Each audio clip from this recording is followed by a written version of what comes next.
महादेवी। जी परमेश्वर। हमें देवलोक चलना है।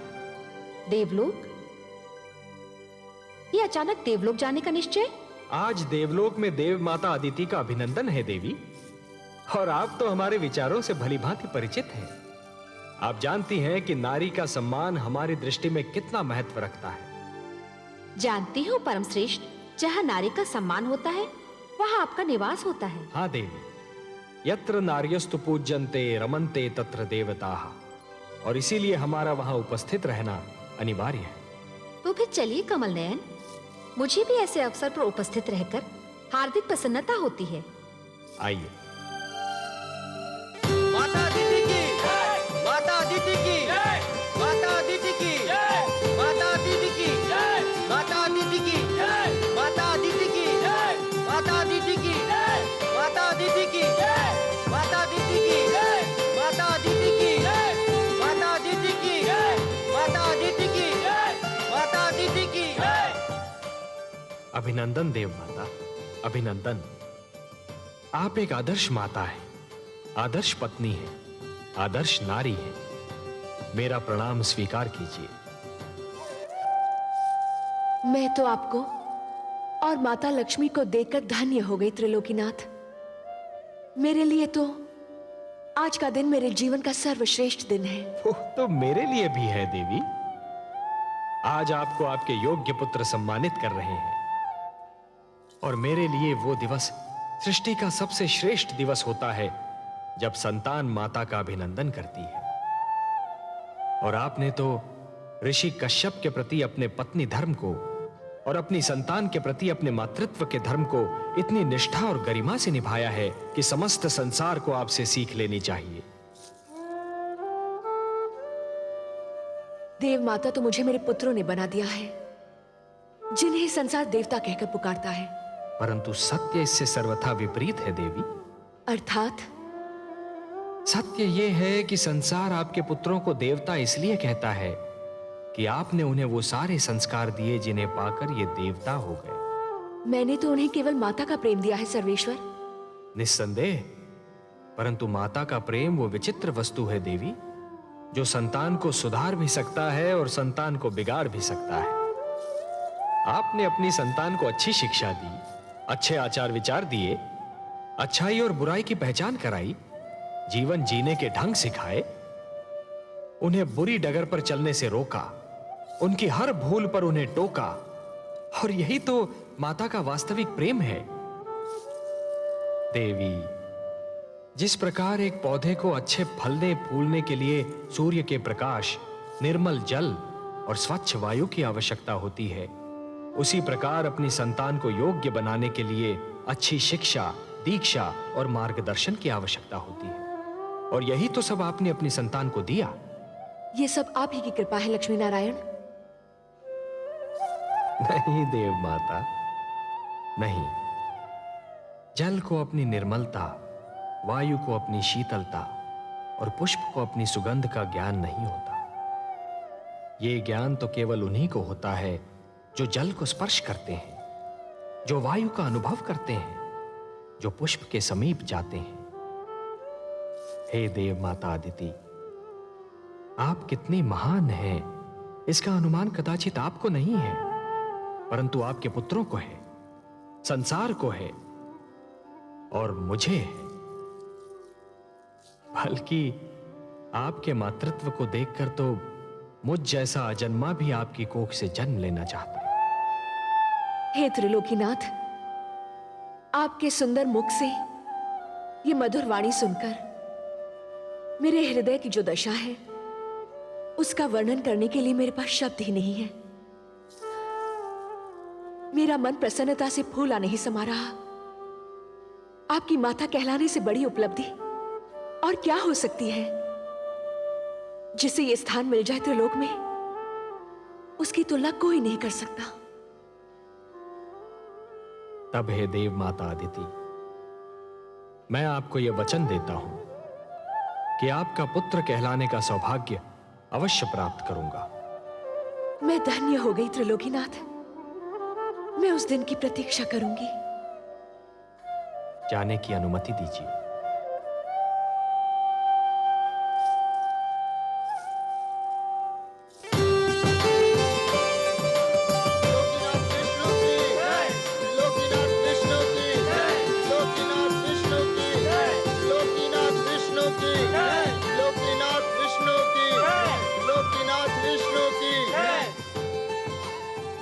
आइए माता, विराजिए। धन्यवाद पुत्रों, तुम्हारे कारण तो मुझे आज इतना महान वरदान मिल गया। पर हम तो आपको कुछ न दे सके माते। संतान से मां को और क्या चाहिए? सुख और आदर तो तुम सबने मुझे इतना दिया कि मुझे और किसी वस्तु की इच्छा ना रही और ना ही आवश्यकता।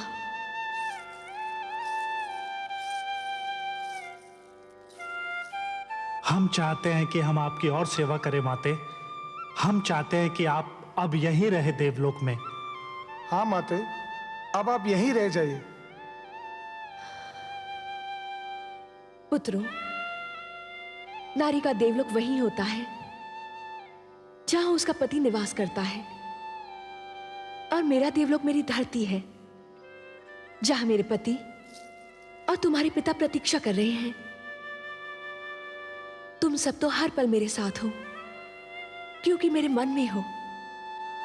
मुझे भी सदैव अपने मन में रखो, मैं भी तुम्हारे साथ रहूंगी। मैं अब चलूंगी। मेरे देवता को यज्ञ के लिए मेरी प्रतीक्षा करनी पड़े, ये मेरे पत्नी धर्म के विरुद्ध है। मुझे अब चलना चाहिए।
सौभाग्यवती भव, आयुष्मती भव।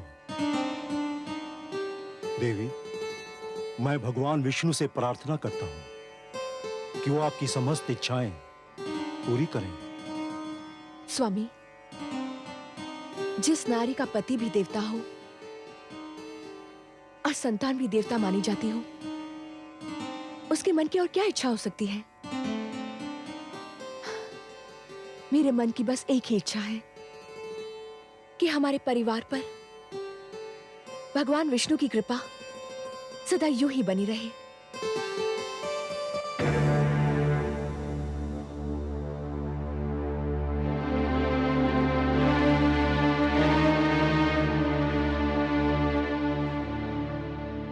आप दोनों अब आ रही हैं, जबकि यह यज्ञ संपन्न हो चुका है। हमें क्षमा कर दीजिए स्वामी। क्षमा क्षमा करने के अतिरिक्त और मैं कर ही क्या सकता हूं। देवी, आप मेरी पत्नी हैं, मेरी संतान की मां। पर उसी संतान के कारण तो हम दोनों आ नहीं पाए। क्यों? क्या उन्होंने फिर कोई आतंक फैलाया है? घर में उन्हीं लोगों का तांता बंधा हुआ था जिनको हमारी संतान ने पीड़ित कर रखा है। हमारी समझ में ये नहीं आता कि आपकी तीनों संतानों में आप ही का रक्त है। फिर ऐसा क्यों है कि देवी अदिति के पुत्र देवता कहलाते हैं और संसार मेरी संतान को असुर और देवी दनु की संतान को दानव कहकर पुकारता है? पिता का रक्त संतान का शरीर बनाता है देवी। उसका चरित्र, उसका भविष्य माता की गोद ही बनाती है। माता की गोद शिशु की प्रथम और महानतम पाठशाला होती है।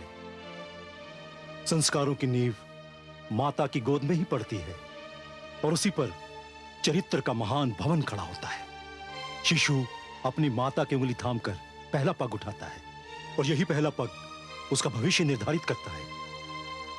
अदिति को ही देखिए, उन्होंने अपनी संतान को वो शिक्षा दी, वो संस्कार दिए, आज उन्हें श्रेष्ठ माना जाता है, देवता कहा जाता। और आप दोनों ने अपनी संतान की शिक्षा की और कोई ध्यान नहीं दिया, उन्हें कभी बुरे कर्मों से रोकने की चेष्टा नहीं की। लाड प्यार करके उन्हें इतना बिगाड़ दिया कि आज वो आपकी भी नहीं सुनते। मैं उनको नहीं, आपको दोषी समझता हूं। और देवी धनु, आपके पुत्र हयग्रीव ने धरती पर वो उत्पात मचा रखा है कि संसार उससे पीड़ित है, और मैं उससे लज्जित हूं।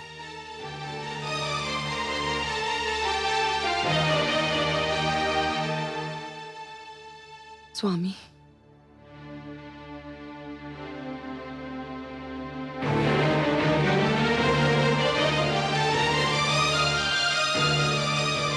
देवी अदिति, आप ही कोई उपाय बताइए कि मैं क्या करूं। हयग्रीव को समझाइए बहन कि वो हिंसा और अत्याचार का मार्ग छोड़ दे।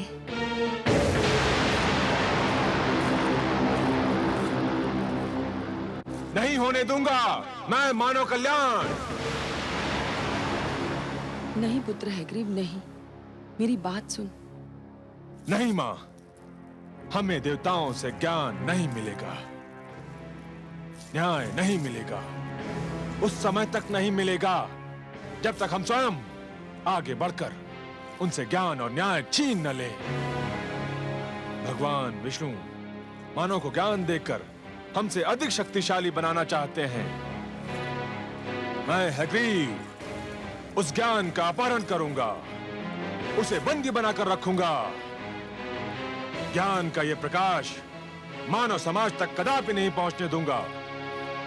मैं भगवान विष्णु को पराजित करूंगा, देवताओं को पराजित करूंगा, समस्त मानव जाति को पराजित करूंगा। मां, हयग्रीव से आरंभ होगी दानव संस्कृति।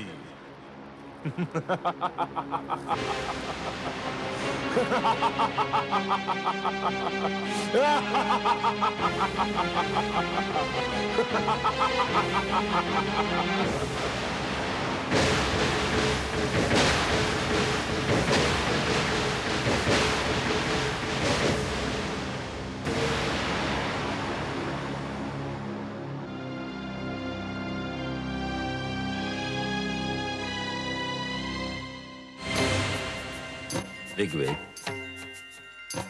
यजुर्वेद, सामवेद, अथर्ववेद, मेरे निकट आइए।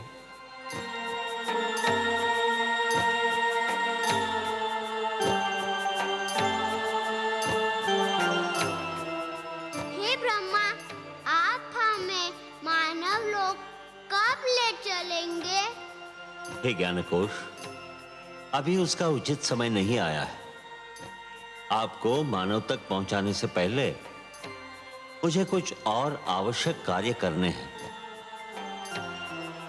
आपकी सुरक्षा मेरा सर्वप्रथम उत्तरदायित्व है। मुझे आपको उन हाथों में देना है जो आपके योग्य हों।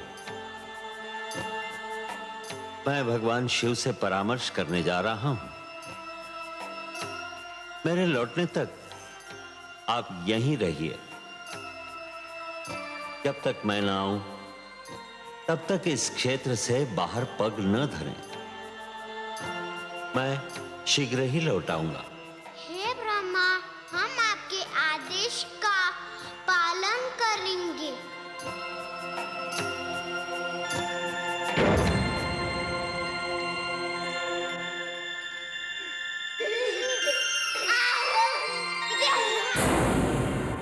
दानवराज हयग्रीव की, दानवराज हयग्रीव की, दानवराज हयग्रीव की, दानवराज हयग्रीव की, दानवराज हयग्रीव की, दानवराज हयग्रीव की, दानवराज हैग्रीव की, दानवराज हैग्रीव की, दानवराज हैग्रीव की, दानवराज हैग्रीव की।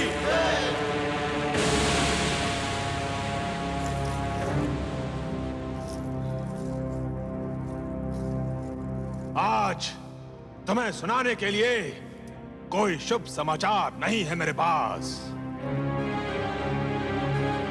हाँ, दानव समाज के लिए एक अशुभ समाचार अवश्य है। देवता तो सदा से ही हमसे अधिक श्रेष्ठ और ज्ञानी माने जाते रहे, और अब देवताओं के मित्र विष्णु ने मानव को भी हमसे अधिक श्रेष्ठ और ज्ञानी बनाने के लिए 4 वेदों को जन्म दिया है। और विष्णु ने इन 4 वेदों को मानव तक पहुंचाने का कार्यभार ब्रह्मा को सौंपा है, और इस समय वो 4 वेद ब्रह्मा के पास हैं। ये हम दानवों के विरुद्ध षड्यंत्र है। ये देवताओं का मानव के प्रति पक्षपात है। इसे किसी प्रकार रोकिए। रोकूंगा, अवश्य रोकूंगा। जब तक मैं जीवित हूं, ज्ञान का यह प्रकाश मानव जाति तक कदापि नहीं पहुंचने दूंगा। मारक, घातक, पीड़क, हिंसक,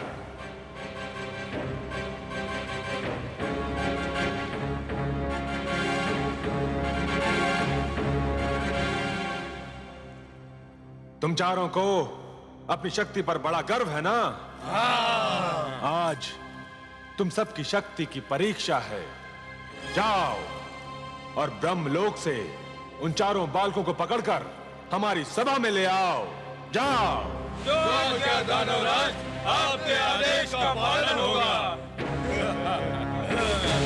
दानवराज हैग्रीव की, दानव संस्कृति की, दानवराज हैग्रीव की, दानव संस्कृति की।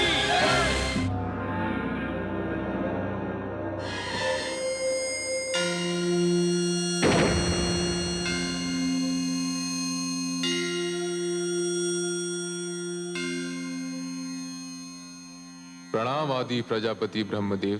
प्रणाम भोलेनाथ। शिवलोक पधार कर आपने मुझे धन्य किया। मैं आपसे कुछ परामर्श करना चाहता हूं शिव शंकर।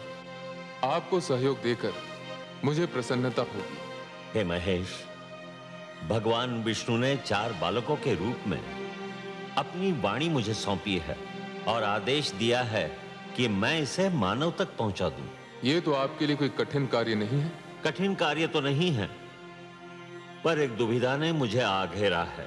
दुविधा? और आपको? हाँ भोलेनाथ, आप तो भली भांति जानते हैं कि धरती पर क्या उत्पात मचा हुआ है। युद्ध, छल, कपट, भ्रष्टाचार, अत्याचार से धरती की दशा दयनीय हो गई है। एक मानव दूसरे मानव के रक्त का प्यासा हो रहा है। ऐसे मानव को भगवान विष्णु की दी हुई ये महान वाणी, यह अनुपम भेंट मैं कैसे सौंप सकता हूं भला? तो फिर आपने क्या निर्णय किया? कोई निर्णय लेने से पहले मेरे लिए आपकी स्वीकृति की आवश्यकता है। मेरी स्वीकृति? हाँ शिव शंकर, इस सृष्टि की रचना मैंने की है, परंतु इस सृष्टि में बहुत सी ऐसी वस्तुएं भी जन्म ले चुकी हैं जो अनचाही हैं। मैं इस सृष्टि में परिवर्तन चाहता हूं।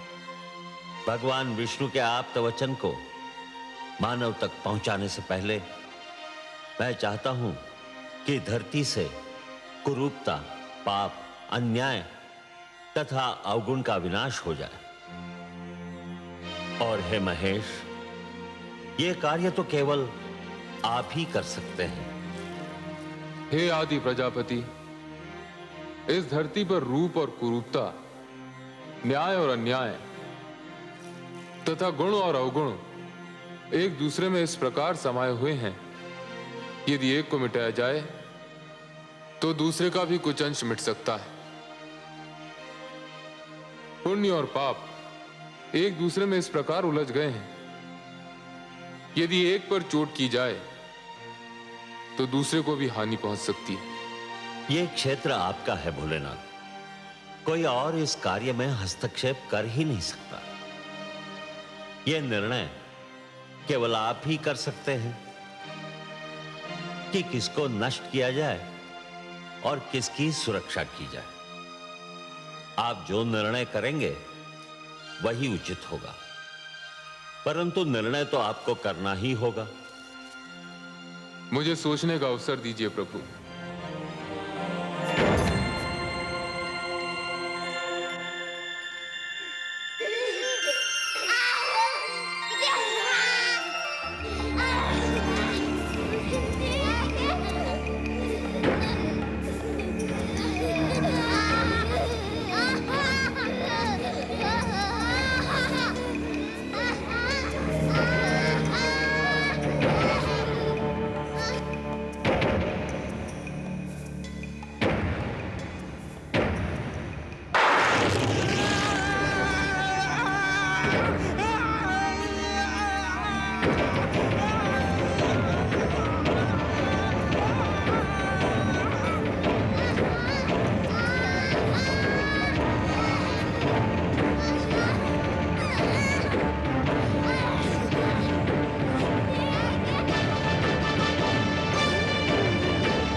क्या निर्णय है आपका भोलेनाथ?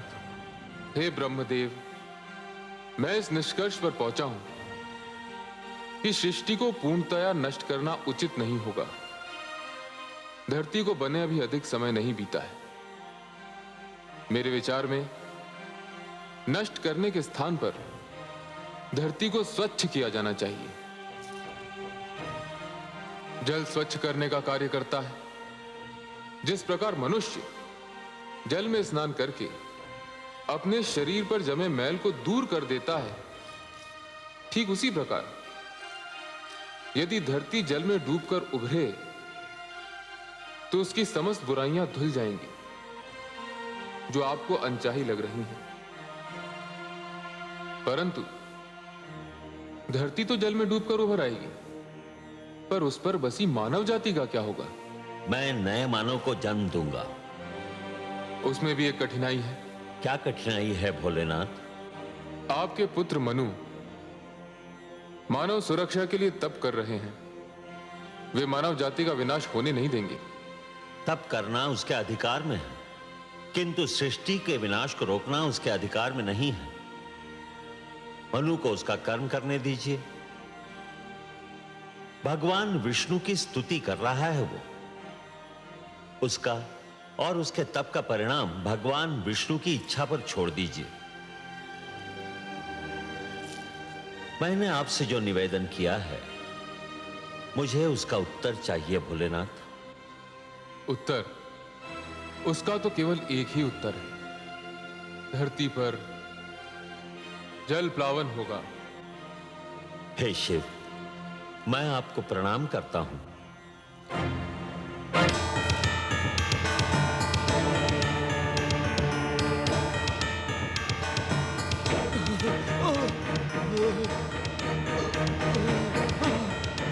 दानवराज, दानवराज, हम उन बालकों का अपहरण नहीं कर सके। 3 दानव ब्रह्मलोक में मारे गए। मैं किसी प्रकार अपने प्राण बचाकर यहाँ पहुंचा हूँ। कायर, तू भी वही क्यों नहीं जलकर भस्म हो गया?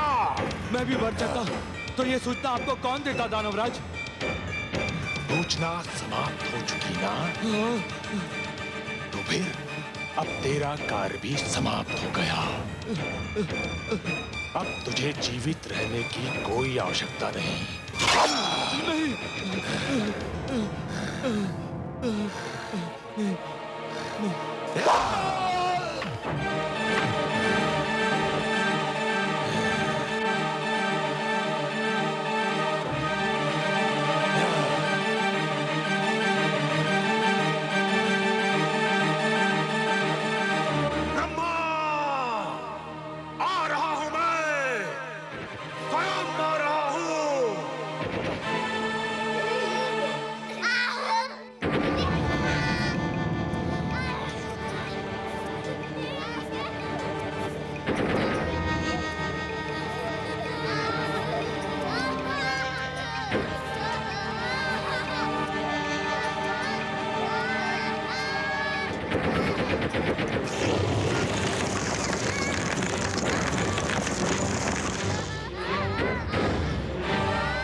बालकों, मेरा चमत्कार देखना चाहते हो तो आओ, मेरे पास आओ।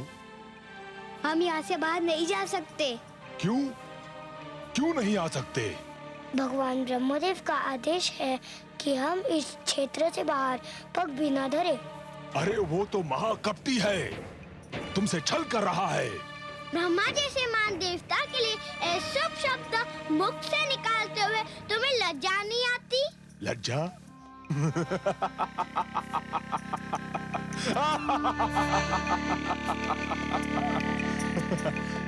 उस छलिए से लज्जा?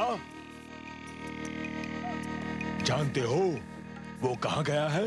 जानते हैं, वो शिवलोक गए हैं। और वहाँ क्या करने गया है? ये तो हम नहीं जानते। तुम चारों को पाकर ब्रह्मा के मन में खोट समा गया है। तुम झूठ बोलते हो। मैं सत्य कह रहा हूँ। ब्रह्मा शिव के पास ये निवेदन करने गए हैं कि वो धरती को नष्ट कर दें। किंतु क्यों? बड़े भोले हो तुम चारों, इतना भी नहीं समझते। सीधी सी बात है, धरती नष्ट हो जाएगी तो मानव भी नष्ट हो जाएगा, और मानव नष्ट हो जाएगा तो तुम चारों सदा के लिए ब्रह्मा की संपत्ति बन जाओगे, और वो तुम चारों को दास बनाकर रखेगा। हम कैसे मान ले कि तुम सच बोल रहे हो? इसीलिए तो मानव समाज ने मुझे यहाँ भेजा है कि मैं तुम चारों को ब्रह्मा के पंजे से मुक्त करा के उसके पास पहुंचा दूं जिसकी तुम धरोहर हो।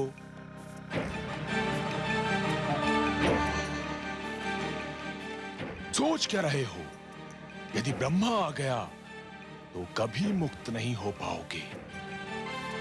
जीवन भर उसके दास बनकर उसकी सेवा करते रहोगे। व्यर्थ सोच विचार में समय नष्ट ना करो। मेरे साथ चलो, आओ आओ। मैं तुम्हें वचन देता हूं कि मैं तुम्हें इसी समय मानव के पास पहुंचा दूंगा। मानव बहुत समय से तुम्हारी प्रतीक्षा कर रहे हैं। आओ, मेरे पास आओ, आओ, आओ।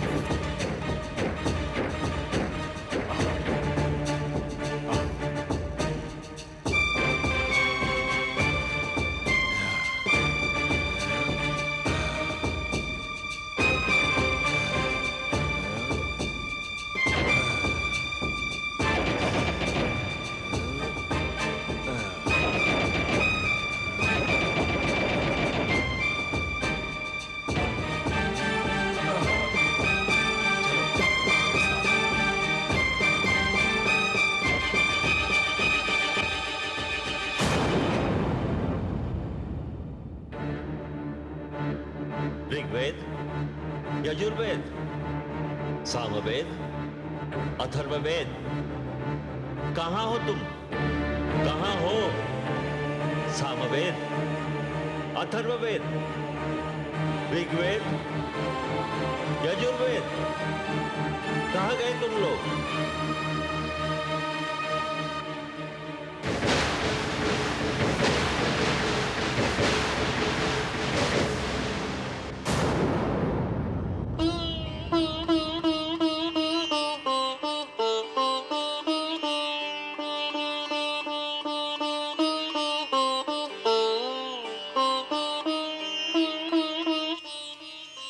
सर्वेश्वर, आपने अपनी जो धरोहर ब्रह्मा जी को सौंपी थी उसे कोई चुरा कर ले गया है।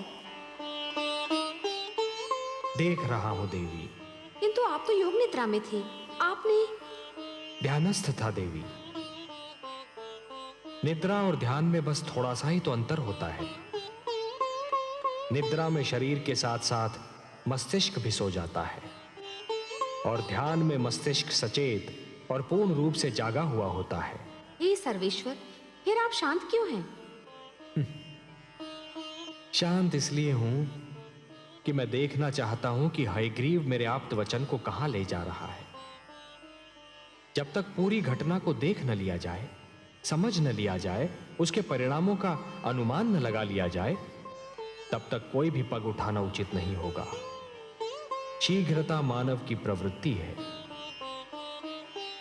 मुझे इस घटना को पूर्णतया देख लेने दीजिए महादेवी।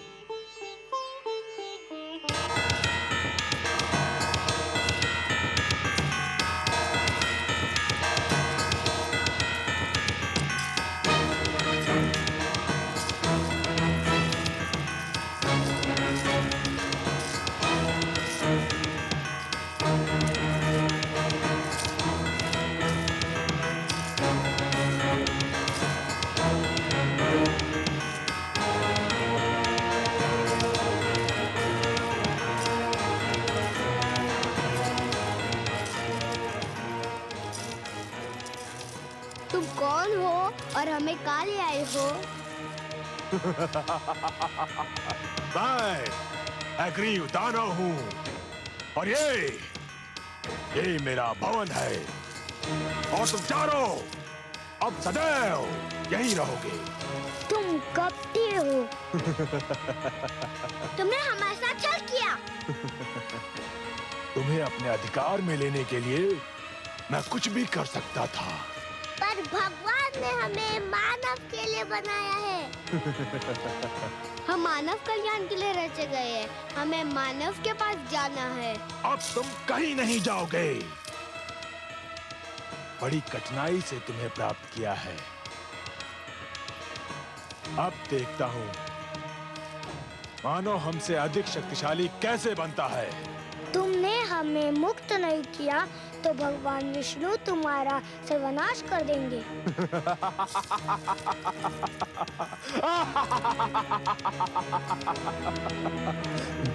अब मेरा कोई सर्वनाश नहीं कर सकता।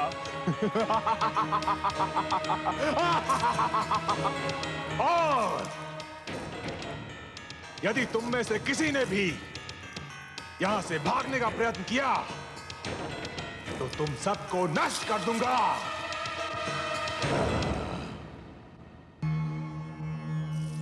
प्रणाम। हमारी धरोहर चोरी हो गई। कोई हमारे वेदों को अपहरण कर ले गया। यही सूचना लेकर आए हैं ना आप ब्रह्मा जी? आपसे क्या छुपा है सर्वेश्वर? हाँ, ऐसा ही हुआ है। मैं शिवलोक गया था। मेरी अनुपस्थिति में कोई उन्हें चुरा ले गया। ये कार्य दानव हयग्रीव ने किया है।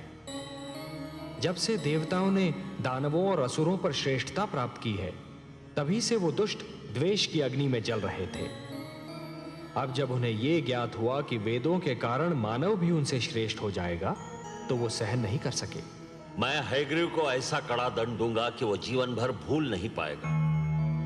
ब्रह्मा जी, वेद मेरी वाणी है। मानव कल्याण के लिए उन्हें मैंने रचा था। उसने वस्तु मेरी चुराई है और इसीलिए अपने विरुद्ध किए गए अपराध का दंड भी उसे मैं ही दूंगा। परंतु आप निश्चिंत रहिए। काग अपनी चाल बदल लेने से हंस नहीं बन जाता। विष अपना रंग बदल लेने से अमृत नहीं हो सकता। वेदों को अपने निकट रखने के उपरांत भी दानव अपनी दानवी प्रवृत्ति नहीं बदल सकते। फिर भी अपनी पवित्र वाणी को अपवित्र वातावरण में नहीं रहने दूंगा मैं। यह मेरा संकल्प है।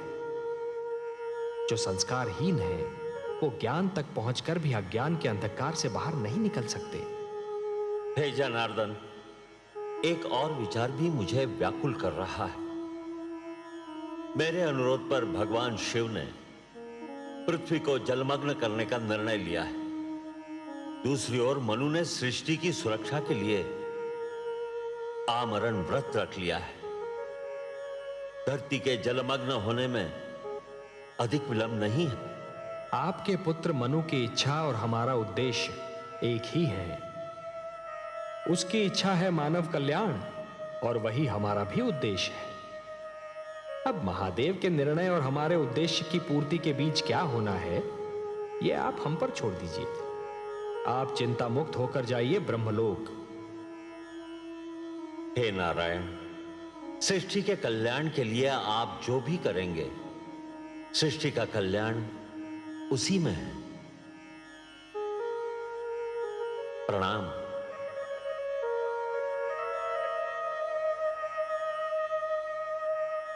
हे प्रभु, अब क्या होगा? आप क्या करेंगे? ब्रह्मापुत्र मनु का क्या होगा?